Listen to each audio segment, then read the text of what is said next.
roots of psychiatry have to do with control, power, and alienation from certain groups of people who were uncomfortable to be around.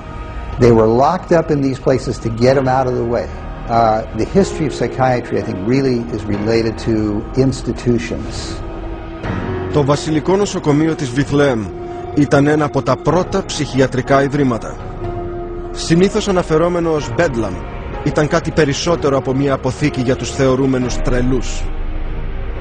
Οι τρόφιμοι, κλεισμένοι σε κλουβιά, ντουλάπες και στάβλους, αλυσοδένονταν και μαστιγώνονταν, ενώ το άσυλο χρέωνε την είσοδο για δημόσια θέα. Το 18ο αιώνα, ο William Batty ήταν ο πρώτος που διαφήμισε πως τα ιδρύματά του ήταν σε θέση να θεραπεύσουν τον ψυχικά άρρωστο. Τα τρελάδικα του Batty τον έκαναν ένα από τα πλουσιότερα άτομα στην Αγγλία, αν και οι θεραπείες του ήταν τόσο απάνθρωπες όπως εκείνες στο Bedlam, χωρίς να έχει θεραπευτεί ούτε ένας ασθενής.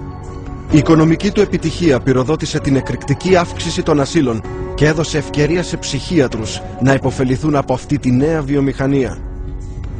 This was an era where, on both sides of the Atlantic, specialized institutions for the mentally ill are beginning to be built in large numbers. Those institutions date back certainly to the beginning of the 18th century, and in a few cases even earlier than that. But the explosive growth of an asylum sector, of asylumdom, as some historians have called it, is very much a 19th century phenomenon. It's that period when the state is persuaded to invest tax dollars in building these places. Ενώ εκείνοι που διεύθυναν τα ιδρύματα γίνονταν πλουσιότεροι, οι ψυχίατροι δεν είχαν την αξιοπιστία για να αυξήσουν τόσο τη ροή των μετρητών τους. In order to justify their profession, they needed to come up with these biological solutions, or they didn't have any profession. The only way for them to solve that was to attempt to start believing that these people that were suffering from emotional disorders was from a biological basis. Whatever was done to make this person more manageable would be simply called a treatment.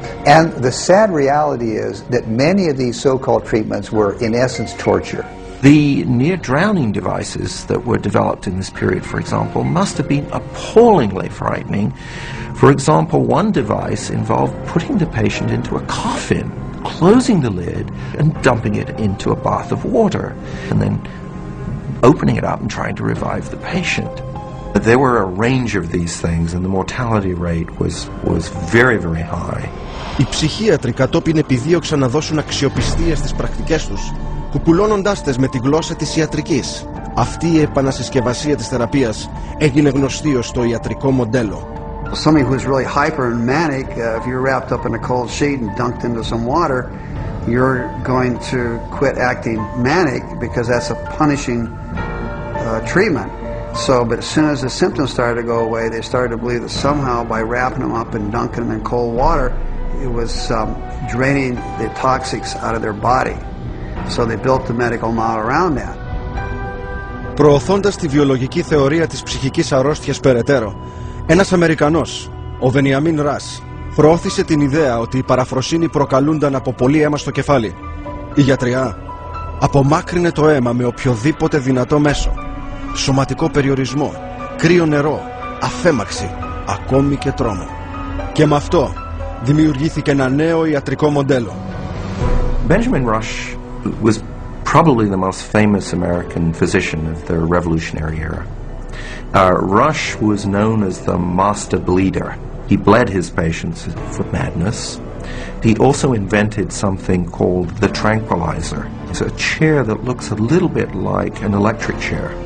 The patient was confined in this apparatus, sometimes with cold water applied to his or her head, for some hours at a time, and Rush announces in a letter that he's invented this new contraption and dubbed it the tranquilizer. Οι συχνά φωνικές διαδικασίες του Ρας περιγράφηκαν στο εγχειρίδιό του το 1812, το οποίο παρέμεινε η αξιόπιστη πηγή της ψυχιατρικής για τα επόμενα 70 χρόνια.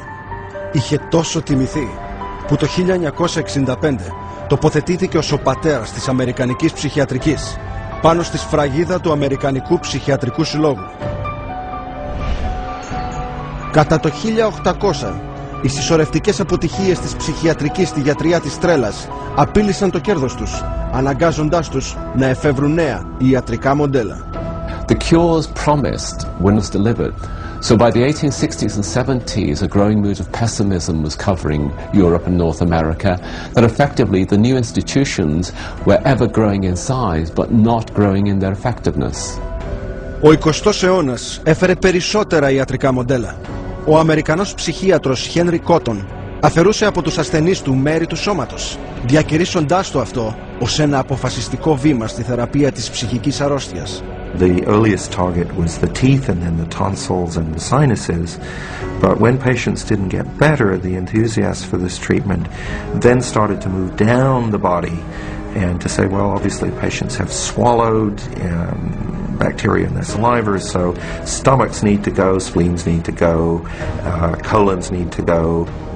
Καθώς οι κατακραυγοί του κοινού εντείνονταν για το βασανιστήριο και το σακάτεμα των ασθενών, οι ψυχίατροι εφεύρισκαν νέες μεθόδους και κάθε μία θεωρούνταν ως θαυμαστή γιατριά. Καμία δεν ήταν πιο αποτελεσματική ή λιγότερο κτηνώδης από την τελευταία. This is a history of psychiatry, more or less, to damage the patient. I mean, this is a version of the original model, which was to chain them like animals.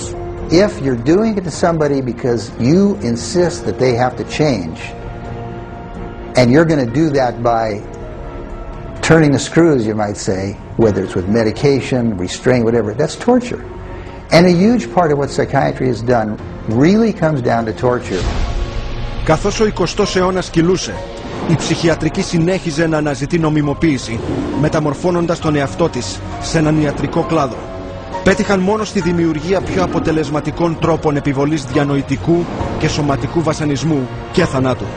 Μια κληρονομιά που μεταφέρθηκε στη μοντέρνα ψυχιατρική με το πιο προσοδοφόρο ιατρικό μοντέλο σήμερα, τη χορήγηση φαρμάκων σε εκατομμύρια ανθρώπους.